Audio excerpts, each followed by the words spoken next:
여러분들 이번 시간에 우리 기출 83회 문제 한번 같이 풀어보겠습니다. 합격률이 좀 낮다, 그죠? 최근 한 몇 년 동안에 가장 낮은 것 같아요. 근데 뭐 이 83회 문제를 이렇게 쭉 보면 느낌이 어떠냐 하면요, 좀 이렇게 좀 우리 일반적으로 내지 않았던 것만 일부러 골라낸 듯한 뭐 그런 느낌이 들어요. 그래서 이제 개인적으로 이런 시험은 별로 좋지 않다고 저는 봐요. 그래서 일정한 정도의 수준을 아는지를 테스트하는 문제인데, 이걸 자격증이라는 부분은 떨어뜨리기 위해서 하면 안 되거든요. 어느 정도 수준이 되는 사람은, 이렇게 열심히 하는 사람은 붙여줄 수 있는 부분이 자격시험이라 저는 보는데, 이 시험은 그냥 뭐 이렇게 좀 일부러 약간 떨어뜨리려는 그런 의도가 있는 듯한 느낌이 들어요. 그래서 뭐 그렇게, 그리고 이론 문제 보면 좀 묵시적으로 안 내던 부분도 좀 많이 냈고요. 그 다음에 굉장히 사이드 규정, 그죠? 그냥 잠깐은 있죠. 언급했던 부분을 확대해서 보통 좀 하고 있어요. 보통 다른 이론 시험에는 많이 출제되는, 이걸 뭐 출제하지 말라? 그렇게는 할 수 없지만, 일반적으로 너무 디테일한 부분이 좀 몇 개 있어요. 그러려면 이런 부분에 대한 뭐 출제가 되면 여러분들은 어떻게 반응하셔야 되냐면, 어렵구나. 그러면 이제 그죠? 시간 대비 가성비를 잘 따져야 돼요. 정확하게 맞출 수 있는 문제는 정확히 맞춰주고, 그 다음에 어려운 문제는요, 과감하게 스킵을 했다가 나중에 뭐야, 그거를 뭐 시간이 없으면 미뤄야 될 것이고, 그렇게 접근을 해줘야 되지. 이걸 계속 붙잡고 있으면요, 좀 곤란하다는 거다, 그죠? 그래서 뭐 11문제 정도를 어떻게든 맞춰야 될 것 같은데요. 어떤 논점이 있는지 보겠습니다. 어느 부분을 맞춰야 돼, 어느 부분을 이렇게 어느 정도 포기해도 되는지를 좀 보죠. 첫 번째 보겠습니다. 이 자본에 관한 구성 요소에 대한 예시를 잘못한 것은 이렇게 있어요. 자, 이런 문제가 출제가 되면 여러분들은 그냥 기본에 돌아가면 돼요. 틀린 걸 얘기하잖아요, 그죠? 그래서 이제 자본 잉여금은 주발초하고 감정차익 맞고, 자본 조정은 감정, 이거는 정확히 되는 거고, 이익 잉여금은 이익 준비, 이건 맞잖아요, 그죠? 이런 것들은 뭐 기본적인 부분이에요. 그래서 이 기타 포괄 손익 누계액은 4개가 있는데, 매도 가능 증권은 맞는데, 이거는 뭐 들어본 적이 없잖아요, 그죠? 이거는 기타 포괄 손익 누계액이 아니라 출자에 관한 얘기잖아요.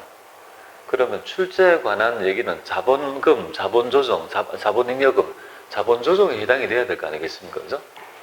그러니까 이건 자본거래잖아요. 손익거래가 아니잖아요. 그러니까 여기가 아니다, 이 말이에요. 자본조정을 처리해야 되는 거고, 예, 정답이 될 것 같습니다. 그래서 이제 정답은 3번 이렇게 될 거고요. 그래서 얘를 잘 몰랐다 하더라도 다른 걸 가지고 정답을 찾을 수밖에 없는 그런 문제가 우리가 어려운 시험의 전형적인 문제라고 보시면 돼요. 자, 두 번째 보겠습니다. 두 번째는 뭐 우리 1차 연도에 사채 할인 발행 차금은 얼마냐 이렇게 되어 있습니다. 그러면 이제 그러니까 연말에 이제 상각해야 될 금액을 얘기하는 거죠. 그런데 현가 계수를 바로 줬죠. 이거는 직접 구하라는 말이잖아요, 그죠? 제가 보통은 발행을 보통 주고 그 다음에 상각을 물어보는데, 이 회차는요, 직접 구해보세요 라는 말이잖아요. 발행가액, 그죠? 그래서 발행가액을 먼저 구해야 돼요. 2019년도 여기 1월 1일 날에 발행가액을 구해볼게요. 이자와 원금에 있죠. 미래 현금 흐름의 현재 가치에 의해서 발행가액을 구하니까, 여기 보니까 표시 이자는 8%. 그럼 이자는 얼마를 주냐면 만기 3년이니까 8만원 되겠습니다. 8%. 그러니까 시장 이자율은 얼마냐면 10%가 되네요. 그럼 10%짜리를 찾으면 돼요. 이렇게. 이자는 3번 동시에 나가니까 연금 평가를 2.4868이라고 하고, 그 다음에 나중에 원금은 100만원을 갚게 되니까 이거는 0.7513일인데 0.7513, 이렇게 지금 13일 안 하냐, 13만 하라 이 말이잖아요, 그죠?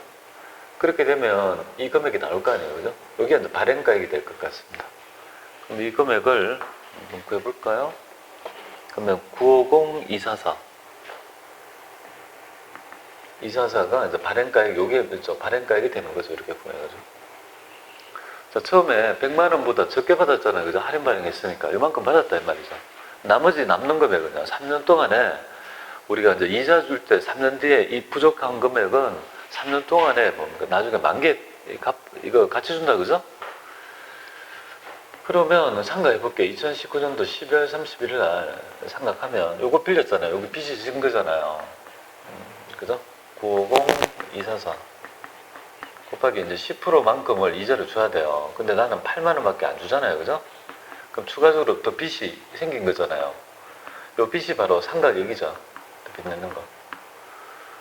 그러면 요거는 150 150 이 정도 되겠네요. 15024. 정답은 1번이 되겠습니다.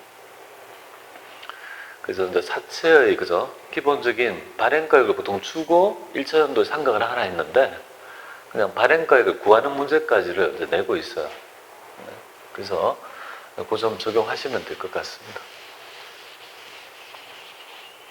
자, 그 다음에 이제 세 번째 노무죠. 세 번째는 이제 매출채권에 따른 대손충당금에 대한 얘기예요.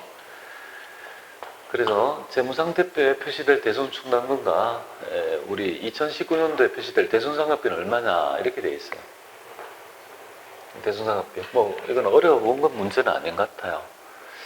그러니까 기말에 표시돼야 될 대손충당금과 2019년도에 손익계산서에 표시될 따라가 봐야 돼요. 그러니까 3만 있었는데 그죠? 처리했으니까 끌어다 주고 부족하니까 여기서 얼마가 대손충당금이 발생했냐면 2만원 대손충당금 발생했죠. 회수했으면 대손충당금이 5천원이 잔액이 있는 거고 여기 요만큼이 되니까 추가적으로 얼마 더 22,000원 추가 더 설정했죠. 그죠? 그러니까 대손상각비는 24,000원 될 거고 기말은요. 또 마지막에 채권평가액이니까 27,000원 있어야 되는 거 아니겠습니까? 아니 24,000원 이거 42,000원 그리고 정답 이렇게 되겠습니다. 정답은 4번 이렇게 되죠? 뭐 어려운 문제 아니에요. 이 정도는 예전에 기출된 문제도 많이 났고요. 굉장히 뭐 일반적인 얘기인 것 같습니다. 꼭 맞춰야 될 문제가 되겠죠, 그죠? 자, 그 다음에 보겠습니다. 자, 용역 제공 기간에 따른 있죠. 진행 기준을 적용할 경우에 잘못 서술한 거 이게 좀 어려운 문제가 될 것 같아요. 그죠? 이거는 진행 기준 중에 굉장히 요거는 틀려달라는 이죠. 그 경우 같습니다. 그래서 이 말은 뭐냐면 우리 건설공사에 대한 있죠. 여러 가지 뭐 공사 손실 충당 부채를 잡는 개념인데요. 좀 사이드가 아니고 우리 전산세무일급에서는 잘 출제되지 않는 파트예요. 그러니까 이걸 내니까 사람들이 좀 힘겨워했다는다, 그죠? 그래서 용역 중에서 만약에 이렇게 추정하는 원가가 손실이 예상이 되잖아요, 미래에. 계속 누적 진행률을 추정할 거니까. 처음에 만약에 1억 정도 도급 금액을 받아가지고 예상은 한 8천 정도 될 거라면 2천 정도 남길 거라고 예상해서 공사를 시작했는데 나중에 되면 그죠? 예정 원가가 1억 8천이 아니라 1억 2천 된다면 2천만 원이 더 오버해서 손실 날 거 아닙니까? 그럼 손실 나는 예상 시점에 다 손실을 다 인식하는 회계처리를 요구해요. 그래서 그죠?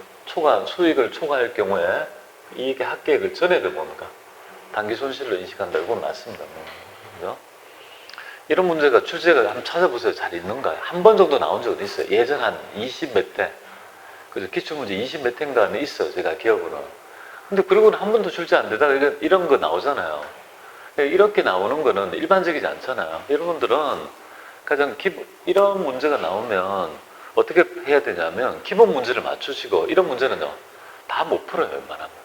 풀 수 있는 분이 극히 드무니까 그냥 이거 말고 기본적인 문제를 맞춰야 된다 이렇게 보시면 돼요. 이걸 가지고 너무 당황 안 해도 된다 이 말이죠. 자, 그러면 성과를 신뢰성 있게 추정할 수 없다라면 뭐냐면 이게 수익을 못 잡는 거예요. 그러니까 대신에 투입한 원가 있잖아. 원가 범위 내에서는 수익 잡도록 하는 거야. 그래서 발생한 비용 범위 내에서는 수익을 잡는 거예요. 근데 회수 가능성마저 낮다면 어떻게 됩니까? 그죠? 이거는 수익을 아예 못 잡게 하는 거예요. 그러면 거기에 대한 비용은 투입한 거 있잖아요. 그것만 잡도록 하는 거죠. 여기는 약간씩 다르잖아요. 그죠? 그냥 원가를 신뢰성이 추정할 수 없고 이건 더 경우가 남는 거잖아요. 얘는 조금이라도 수익이 들어간 거는 그건 비용만큼은 수익 잡고 얘는요. 회수 가능성도 없다라면 그러니까 수익 못 잡고 비용만 인정하는 거고 뭐 그런 거다. 그죠? 그래서 이 두 개 다 맞다 이렇게 보시면 돼요.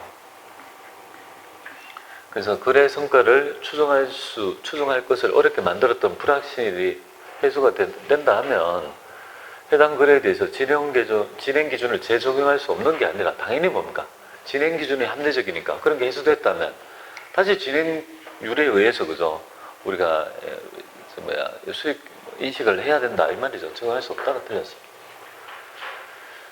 그래서 4번이 잘못됐는데요. 그냥 이 문제에 국한해서 그냥 이렇구나라고 익히고 넘어갑니다. 그 다음에 이걸, 그죠? 매번 출제될 것 같으면 이거에 대해서 상세히 하죠. 근데 뭐, 패턴을 보다시피 사이즈를 툭툭 던지면 그런 것들은 뭐 너무 범위가 넓기 때문에 못 풀어요. 그죠?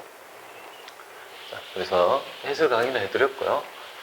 5번째는 우리가 제가 간단히 한 2, 3년마다 이렇게 하나씩 나와요.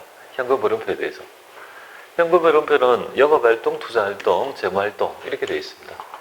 투자활동은 뭔가 뭐 비품 같은 걸 사고 하는 거, 뭐 건물 같은 거 투자하고 처분하는 활동이고 우리가 이제 재무활동은 자금을 차입하는 활동이죠. 그런 거 아닌 거 찾으면 되겠다, 그죠? 그래서 자, 차입금의 상환, 현금 주식에 이게 전부 다 자기 주식이고 이게 유형자산의 처분은 뭐예요? 투자가 되겠다, 그죠? 재무가 아니고 이건 투자가 됩니다. 그래서 정답은 1번이 잘못된 것 같습니다. 나머지는 전부 다 직관적으로 알 수 있을 것 같아요. 그죠? 그래서 이렇게 5문제 풀어봤어요. 결코 3문제 이상 맞추기가 넉넉한 문제가 아니에요. 한 3문제 우리가 목표한 거. 그래서 제가 재무회계에서 3문제 맞추는 부분이 어려운 시험에서는 어렵다는 이유가 여기에요. 그러나 일반적인 개념은 아니잖아요. 그죠? 좀 그렇습니다. 그죠? 자, 그러면 우리는 뭐니 해도 뭐를 믿어야 돼요? 원가를 믿어야 돼요. 그래서 원가가, 나는 이것도 못하고 원가도 못하면 점수가 조금 모자라요. 그러니까 뭐든지 하나는 잘해야 되는데, 그래서 제가 원가를 계속 말씀드리는 이유가 쉬운 시험은 무차별하잖아요. 근데 어려운 시험에서는 그게 빛이 나거든요. 이거 한번 살펴보죠. 얘는 지금 구하라고 하는 부분이 완성품 환산량 단위당 원가를 구해야 돼요. 이걸 구하라는 부분이다. 그죠? 그러면 우리는 뭐 어떤 거를 하든지 간에 완성품 환산량을 못 구하고는 할 수 없다. 그렇게 보시면 돼요. 완성품 환산량 구하기 전에 원가 흐름의 가정을 보니까 일반 가정이네요. 가공량 공급전지. 그죠? 그럼 일반적이고 또 이게 뭘까요? 평균법입니다. 평균법이네요. 그럼 평균법이 머릿속에 완성하고 뭐예요? 공선이 없다라면 완성하고 기말 이렇게만 딱 하면 될 거 아니에요. 그죠? 그래서 완성하고 보니까 이거 두 개, 잘 돼 있네. 쉽게 해줬네요. 1500개. 500개 이렇게 해서 이거 2000개 물량을 맞춥니다. 그죠? 그리고 당연히 11이 될 것이고 얘는 1하고 0.4 이렇게 되겠네요. 그럼 재료비하고 가공비의 완성품 환산량 구해볼게요. 1500개가 될 거고요. 500개 되고 1500개 우선 200개 이렇게 되니까 이거는 2000개 1700개 이렇게 되겠다. 그죠? 이걸 일단 구해야 된다 이거잖아요. 이거는 안 구하고는 안 된다. 그러면 우리가 얘기하는 거는 완성품 환산량 단위당 원가를 구하는 거잖아요. 2000개 만들기 위해서 투입한 재료비는 평균 부분 기초하고 합해잖아요. 그죠? 합하게 되면 40만 원이 될 것이고 요거는 1700개 만들기 위해서 요거 두 개 합하면은 17만 원 되겠네요. 그죠? 이건 뭔가 느낌이 와는데 200원 될 것이고 100원 이렇게 된다는 거 아니에요. 그죠? 그래서 200원, 100원이 정답이 되겠습니다. 어려운 거 아니에요. 그리고 단위당 원가까지 구하라 하더라도 단위당 원가 구해가지고 기말재정품 원가 구하라 해도 어려운 거 아니에요. 기말재정품 원가는 요거 곱하기 요거 하면 되잖아요. 그죠? 그렇게 하시면 돼요. 요거를 간명하게 할 수 있도록 연습합니다. 자, 7번 가볼게요. 7번 보면 원가액에 대한 내용 얘기 중 틀린 걸 찾아보세요. 이렇게 얘기했습니다. 자, 고정비는 주업대 점검 없이 총액이 일정하게 발생하고 단기 제품 제조원가란 기초제공품에서 단기 총제조원가 합해서 기말 이게 좀 디테일하게 봐야 되나? 단기 제품 제조원가란 기말 제공품을 빼야 되죠. 기말에 제품을 빼면 매출 원가가 되는 거 아니에요. 저거 좀 틀렸다 이렇게 보시면 되겠고 얘는 만약에 이거 확실히 틀렸잖아요. 그러면 이거 뒤에 지문은 보지 마세요. 안 보는 거 아니에요. 그냥 정상 원가를 빨리 할 수 있는 거, 표준을 미리 정해주시는 건 뭐 일반적인 얘기가 되겠습니다. 그 부분 좀. 근데 이거 그냥 쭉 스캐닝하면 잘 안 보여요. 쭉 하면 맞죠? 그럼 다시 디테일하게 봐야 돼. 그럼 뭔가 있잖아요. 뚜루룩 해서 그냥 탁 눈에 들어오는 거는 회계 2급, 회계 1급이나 세무 2급에서 나와요. 세무 2급은 그런 문제 잘 없어요. 짐을 뚜루룩 초벌로 스케일링 했을 때 잘 안 나와죠. 그죠? 그럼 디테일하겠죠. 조금 꼼꼼하게 보다 보면 딱 걸리잖아요. 그죠? 그래서 확실히 내가 맞았다고 하면 그 이후의 지문을 읽지 않는다. 이렇게 보면 돼요. 그 다음에 여기가 있잖아요. 이게 그저 막 추론할 문제죠. 이거 한번 풀어보셨는지 모르지만 되게 그죠? 좀 짜증나는 문제인 것 같아요. 그죠? 그래서 이것도 좀 잘 응용을 하면 될 것 같아요. 뭐 이걸 어떻게 해야 될까요? 다음 자료를 이용해서 단기 총제조 원가가 단기 총제조 원가라는 거는 직접 재료비, 직접 노예, 제조 간접비 합계인데 이 세 개 합계가 이거 1,187만 5천원이 돼요. 직접 재료 원가와 직접 노무 원가를 계산하면 얼마냐 이거잖아요. 그죠? 그러면 제가 여기를 그냥 A, 얘는 B, C라고 그죠? 가정해 보겠습니다. 그러면 A하고 B하고 C를 합하면 뭐예요? 합하면 이 금액은 187만 5천원이다 이 말이잖아요. 근데 얘는 지금 직접 재료비와 직접 노무비는 얼마냐, A, B가 얼마냐 그걸 물어보는 거잖아요. 그럼 뭔가 뭐 힌트가 있어야 되잖아요. 읽어보고 여기에 뭔가 이 어떤 부분에 대해서 뭔가를 풀 수 있는 뭔가의 지문이 있을까 하면 그걸 찾아보는 거예요. 직접 노무비는 뭐 150%. 아, 여기서 뭔가 가공원가는 뭐예요? 직접 재료비의 200%다 이 말이잖아요. 거기에서 뭐를 알 수 있을까요, 우리는? 가공원가란 말은 이거 아니에요? 여기는 가공원가잖아요. 여기 가공원가구나. 그런데 이 가공원가는 직접 재료비의 200%란 말이니까 이걸 약간 그저 변형시키면 A 딱 여기 200%니까 2A라고 할 수 있는 거잖아요. 그죠? 그렇게 할 수 있는 거잖아요. 맞잖아요. 여기 두 개 가공원가는 직접 재료비의 200%라고 했으니까 얘. 그럼 3A가 될 것이고 그러면 그럼 3을 나누게 되면 그럼 A가 뭐냐면 직접 재료비가 되잖아요. 직접 재료비가 되고 이거를 나누게 되면 결국은 3을 나누게 되면 62만 5천원인가요? 62만 5천원 이렇게 하나를 딱 구했어요. 이렇게 구해야 된다는 거다. 그죠? 그럼 62만 5천원은 둘 중에 하나군요. 그죠? 이거 둘 중에. 그 다음에 A만 구했는데 여기서 헷갈리잖아요. 여기서 B를 구해봐야 되잖아요. 그죠? B를 직접 노무비를 구해봐야 될 거예요. 그러면 A는 구했으니까 다시 구하면 A는 62만 5천원이라는 거니까.